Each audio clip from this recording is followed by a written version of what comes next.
Welcome to the online version of the Environmental History of Europe, 1300 to 1900. Environmental history is a field that draws on many disciplines.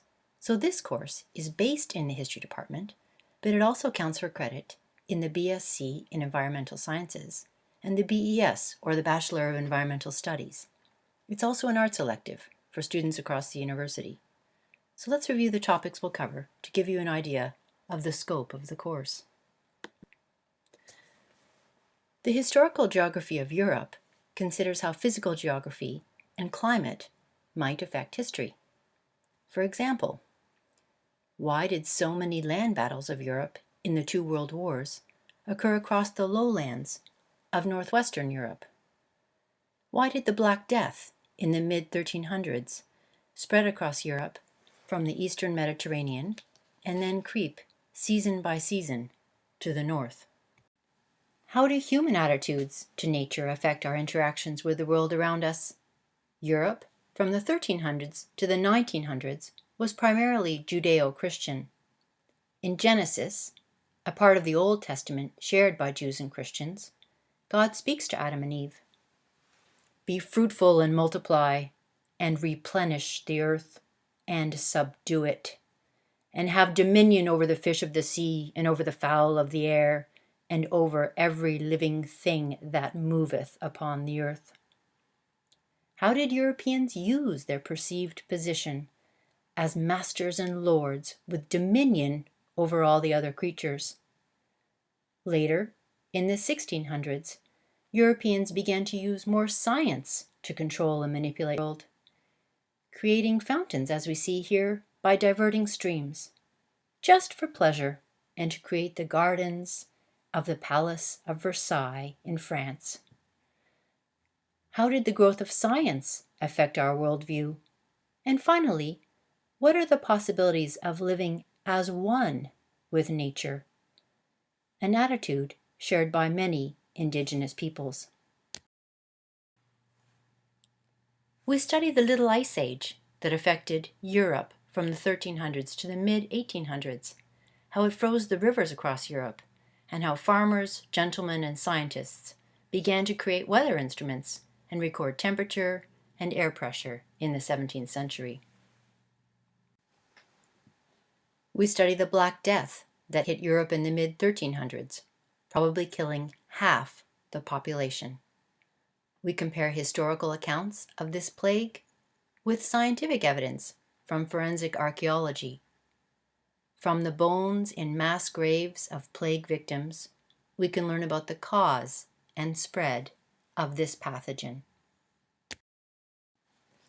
The Columbian Exchange considers how Columbus and all the Europeans who followed his path to the Americas in the 1500s and 1600s brought new animals and plants to the continent and changed world ecology forever. Europeans also introduced pathogens to the New World, virtually wiping out the indigenous populations with diseases such as smallpox and measles, to which they had no immunity, killing millions and millions of indigenous people. What did the Europeans bring back from the Americas? The answer might surprise you. And hey, who says that studying sewer systems can't be fun? In this unit, we conclude our study of disease and look at how the public health movement of the 1800s created sewers and introduced vaccination to try to control the spread of diseases, especially in the rapidly expanding cities of the Industrial Revolution. In this unit, we study natural resources and the massive depletion of European forests through the use of wood for fuel and shipbuilding in the Age of Sail. All those explorers, European settlers, and African slaves traveled to the Americas in the 1500s, 1600s, and 1700s on ships made of wood. Rivers were the main network of transportation before the railways of the 1800s. How did Europeans use rivers?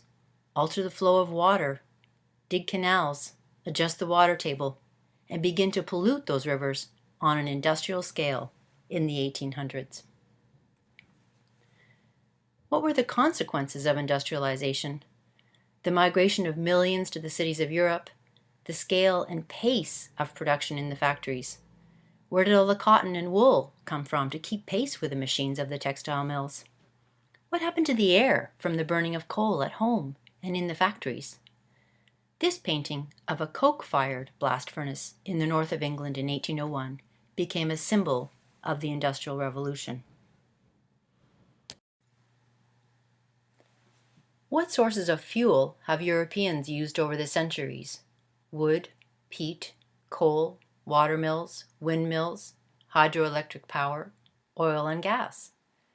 This is a painting by Vincent van Gogh, who, before he became an artist, lived among the coal miners of Belgium in the late 1870s and early 1880s as a preacher.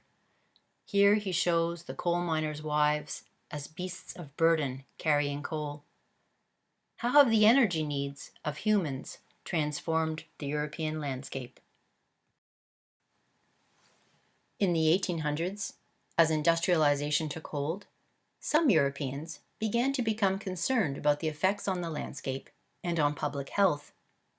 In the United States, some citizens realized they needed to preserve nature before it was touched and ruined by European settlement. This is the era of the creation of national parks. In the last lecture, we look at the 20th century and the beginning of the environmental movement with the Green Party, Sierra Club, Friends of the Earth, and Earth Day. As these movements gained momentum, historians too began to think about whether the environment had a history. And it is in the 1970s that environmental history became a field of study and research. Environmental history is interdisciplinary. How have humans transformed and tried to control nature? And how have our natural surroundings shaped the human experience? These are the themes of this week's required reading by Donald Worster, called Doing Environmental History. When is change natural, and when is it caused by humans? We might consider whether climate change is natural, as some suggest, with the current global warming, especially if they're from Texas or Alberta. Seasons change. Plants have cyclical growth from the buds on the trees in the spring to the dying of autumn leaves. Insects go through metamorphosis. Change is constant in nature. But when is it caused by humans? Take species extinction, for example.